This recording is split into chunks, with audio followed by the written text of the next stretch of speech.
ಇವತ್ತು ಬಳ್ಳಾರಿ ನಗರದ ವೀರಶೈವ ಲಿಂಗಾಯತ ಮುಖಂಡರು ಇವತ್ತು ಪತ್ರಿಕಾಗೋಷ್ಠಿ ನಡೆಸಿ ಇಡೀ ಕರ್ನಾಟಕದ ವೀರಶೈವ ಲಿಂಗಾಯತರಲ್ಲಿ ವಿನಂತಿ ಮಾಡುವಂಥದ್ದು ಏನು ಅಂತ ಹೇಳಿದರೆ, ನಮ್ಮಲ್ಲಿ ಎರಡು ವರ್ಗಗಳು ಸೃಷ್ಟಿಯಾಗಿದ್ದಾವೆ. ಭಾಳಷ್ಟು ಜನ ಲಿಂಗಾಯತ ಧರ್ಮ ಅಂತ ಬರೆಸ್ಬೇಕಂತಾರೆ, ಇನ್ನೂ ಭಾಳಷ್ಟು ಜನ ವೀರಶೈವ ಲಿಂಗಾಯತ ಬರಬೇಕು ಅನ್ನುವಂಥ ಎರಡು ವಿಚಾರಗಳು ಇಟ್ಟಿದ್ದಾರೆ. ಆದರೆ ಎಲ್ಲರಿಗೆ ನಾನು ವಿನಂತಿ ಮಾಡುವಂಥದ್ದು ಏನಂದರೆ, ಇಡೀ ನಮ್ಮ ನಿರ್ಧಾರದ ಪ್ರಕಾರ ಧರ್ಮದ ಕಾಲಂನಲ್ಲಿ ಭಾರತ ಸರ್ಕಾರ ಕೇವಲ 7 ಧರ್ಮಗಳಿಗೆ ಮಾನ್ಯತೆ ನೀಡಿದೆ. ಅದರ ಆಧಾರದ ಮೇಲೇ ಹಿಂದುಳಿದ ವರ್ಗಗಳ ಆಯೋಗದವರು ಬರೀ 7 ಧರ್ಮಗಳನ್ನು ಪ್ರಕಟ ಮಾಡಿದ್ದಾರೆ.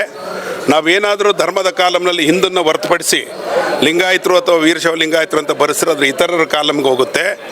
ಆಮೇಲೆ ಆ ರೀತಿ ಬರೆಸಿದ್ರ ಮೂಲಕ ಸರ್ಕಾರ ಅದರ ಬಗ್ಗೆ ರಾಜ್ಯ ಸರ್ಕಾರ ಏನು ನಿರ್ಣಯ ತೊಗೊಳ್ಳೋಕ್ಕೆ ರಾಜ್ಯ ಸರ್ಕಾರಕ್ಕೆ ಅಧಿಕಾರ ಇಲ್ಲದೆ ಇರೋದ್ರಿಂದ ವೃತ ನಾವು ಬರೆಸಿ ಆಟಕ್ಕುಂಟು ಲೆಕ್ಕಕ್ಕಿಲ್ಲದಂಗೆ ಮಾಡೋದು ಬೇಡ, ಬರೀ ಗಾಳಿಯಲ್ಲಿ ಗುಂಡು ಹೊಡೆದಂಗೆ ಆಗುತ್ತೆ ಅನ್ನೋಂಥ ಅಭಿಪ್ರಾಯದಿಂದ ನಾವು ಮುಂದೆ 2026ರಲ್ಲಿ ಕೇಂದ್ರ ಸರ್ಕಾರದ ಜಾತಿ ಮತ್ತು ಜನಗಣತಿ ಅವೆರಡು ಒಟ್ಟಿಗೆ ಬಂದಾಗ ಅದಕ್ಕೂ ಪೂರ್ವದಲ್ಲಿ ಎಲ್ಲರೂ ನಿಯೋಗ ಹೋಗಿ ಅಲ್ಲಿ ಧರ್ಮದ ಕಾಲಂನಲ್ಲಿ ಬೇಕಾದ್ರೆ ವೀರಶೈವ ಲಿಂಗಾಯತ ಅಂತ ಸೇರಿಸಿದ ಮೇಲೆ ನಾವೆಲ್ಲರೂ ಹೋರಾಟ ಮಾಡಿದರೆ ಚೆನ್ನಾಗಿರುತ್ತೆ. ಪ್ರಸ್ತುತ ರಾಜ್ಯ ಸರ್ಕಾರ ಕೇವಲ ಸಾಮಾಜಿಕ ಮತ್ತು ಶೈಕ್ಷಣಿಕ ಗಣತಿ ಆಗಿರೋದ್ರಿಂದ ಧರ್ಮದ ಕಾಲಂನಲ್ಲಿ ನಾವು ಹಿಂದೂ ಅಂತ ಬರ್ಸೋಣ, ವೀರಶೈವ ಲಿಂಗಾಯತ್ ಅನ್ನುವಂಥ ಜಾತಿ ಕಾಲಂನಲ್ಲಿ ಬರೆಸಿ ಅವರವರ ಉಪಜಾತಿಯನ್ನು ಬರೆಸ್ಬೇಕಂತೇಳಿ ಇವತ್ತು ನಾವು ಬಳ್ಳಾರಿಯ ವೀರಶೈವ ಲಿಂಗಾಯತರ ಒಕ್ಕರೆಲ್ಲ ವಿನಂತಿ.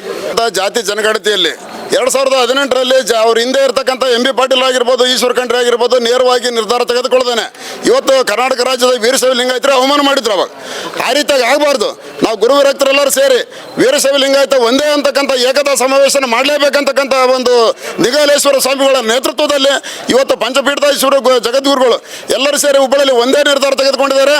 ನಾವೆಲ್ಲರೂ ಕೂಡ ಇವತ್ತು ಹಿಂದೂ ಧರ್ಮ ಮತ್ತು ಜಾತಿಯಲ್ಲಿ ವೀರಶೈವ ಲಿಂಗಾಯತ ಉಪಜಾತಿಯಲ್ಲಿ ತಮ್ಮ ಜಾತಿಗಳು ಬರೆಸ್ರಿ ಈ ನಿರ್ಣಯ ತೆಗೆದುಕೊಳ್ಬೇಕಂತಕ್ಕಂಥ ಮಾತನ್ನು ಇವತ್ತಿನ ಎಲ್ಲ ಬಳ್ಳಾರಿ ಜಿಲ್ಲೆಯಲ್ಲಿ ಮಹೇಶ್ವರ ಸ್ವಾಮಿ ನೇತೃತ್ವದಲ್ಲಿ ಎಲ್ಲ ವೀರಶೈವ ಲಿಂಗಾಯತ ಉಪಪಂಗಡಗಳ ಮುಖಂಡರುಗಳೆಲ್ಲ ಸೇರಿ ಈ ನಿರ್ಣಯನ ಕೈಗೊಂಡಿದ್ದೇವೆ. ನಮ್ಮ ಮಹೇಶ್ವರ ಸ್ವಾಮಿ ಮುಖಾಂತರ ಇಡೀ ಬಳ್ಳಾರಿ ಜಿಲ್ಲೆಯಲ್ಲಿ ಬೇರೆ ಜಿಲ್ಲೆದ್ದು ಸಾಕಷ್ಟಿವೆ. ಬಳ್ಳಾರಿ ಜಿಲ್ಲೆಯಲ್ಲಿ ಯಾರು ಇದನ್ನು ನಾವು ತೀರ್ಮಾನ ಮಾಡಿವಂತ ಯಾರೋ ಕೆಲವು ಕುಯುಕ್ತಿಗಳು ಹೇಳ್ತಾ ಇದ್ದಾರೆ. ತಪ್ಪದಲ್ಲ, ಅವರು ಮುಂದೆ ಬರ್ಬೋಡ್ರು. ನಾವೆಲ್ಲ ಇದ್ದೀವಿ, ನಮ್ಮನ್ನು ಕರೆದಿಲ್ಲ, ಯಾರನ್ನ ಕರೆದಿಲ್ಲ, ನಾವು ಇದು ಮಾಡಿವಿ ಅದು ಮಾಡಿವಿ ಅಂತ ಹೇಳ್ತಾರೆ. ಇದೆಲ್ಲ ಸುಳ್ಳು. ಇವು ಮೊನ್ನೆ ನಡೆದಿರ್ತಕ್ಕಂಥ ದಾವಣಗೆರೆ ಸಮಾವೇಶದಲ್ಲಿ ಪೀಠಾಧಿಪತಿಗಳು ಇರ್ತಕ್ಕಂಥದ್ದು, ನಿನ್ನೆ ತಾನೇ ಹುಬ್ಬಳ್ಳಿಯಲ್ಲಿ ನಡೆದಿರ್ತಕ್ಕಂಥ ಎಲ್ಲ ಹರಗುರು ಚರಮೂರ್ತಿಗಳು ಜಗದ್ಗುರುಗಳು ಎಲ್ಲ ರೀತಿಯಾಗಿ ಏನು ಬರ್ಸ್ಬೇಕು ಏನಿಲ್ಲ ಅಂತ ತೀರ್ಮಾನ ಮಾಡಿದ್ದಾರೆ. ಅದೇ ತೀರ್ಮಾನ ಪ್ರಕಾರ ನಾವು ಇವತ್ತಿನ ದಿನ ಪತ್ರಿಕಾಗೋಷ್ಠಿ ನಡೆಸಿದ್ದೇವೆ. ವೀರಶೈವ ಲಿಂಗಾಯತ ಬೇರೆ ಬೇರೆ ಅಲ್ಲ, ಎರಡೂ ಒಂದೇ ಅಂತಕ್ಕಂಥ ತೀರ್ಮಾನವನ್ನು ನಾವು ಒಂದೇ ಅಲ್ಲ, ಮಹಾಸಭಾದಲ್ಲಿ ಹುಬ್ಬಳ್ಳಿಯಲ್ಲಿ ಸಹಿತ ದಾವಣಗೆರೆಯಲ್ಲಿ ಸಹಿತ ಬಹುಮತದಿಂದ ವೀರಶೈವ ಲಿಂಗಾಯತ ಒಂದೇ ಅಂತಕ್ಕಂಥ ಒಂದು ವಿಷಯವನ್ನು ನಿರ್ಣಯ ಆಗೈತೆ. ಅದೇ ನಿರ್ಣಯವನ್ನು ಎಲ್ಲ ಇಲ್ಲಿ ಸೇರ್ಕೊಂಡು ಕೆಲವು ಮುಖಂಡರೆಲ್ಲ ಕೂಡಿ ಈ ಒಂದು ಕಾರ್ಯವನ್ನು ಮಾಡ್ತಾಯಿದ್ದೀವಿ.